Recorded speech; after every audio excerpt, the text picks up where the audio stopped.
सुधाकरातमोदकं सदा विमुक्तिसाधकं कलाधरावतंसकं विलासिलोकरक्षकम् अनायकैकनायकं विनाशितेवदैत्यकं नताशुभाशुनाशकं नमामि तं विनायकम् नमामि तं विनायकम् न वेदरादिभीकरं नवोदितकभास्वरं न मत्सुरारिणीचरं न तार्दिकापदूधरं सुरेश्वरं निधीश्वरं गजेश्वरं गणेश्वरं महेश्वरं तामश्रये परात्परं निरन्तरम् परात्परं निरन्तरम्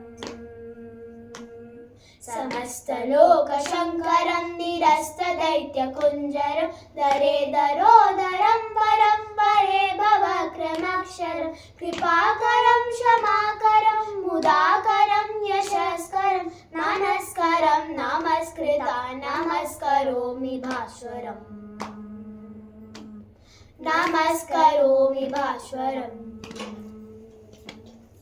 अकिञ्चनादिमाजरं चिरन्तनोक्तिभाजनं पुरारिपूर्वनन्दनं सुरारिगर्वचर्वनं प्रपञ्चनाशभीषणं धनञ्जयादिभूषणं कपोलदानवारणं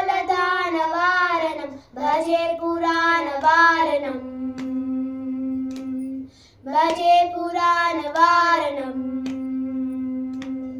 नितान्तकान्तिदन्तकान्तिमन्तकान्तकात्मजं विचिन्त्यरूपमन्तहीनुमन्तराय कृन्तनं हृदन्तरे निरन्तरं वसन्तमेव योगिनं त्वमेकदं त्वमेव तं विचिन्तयामि सन्ततम्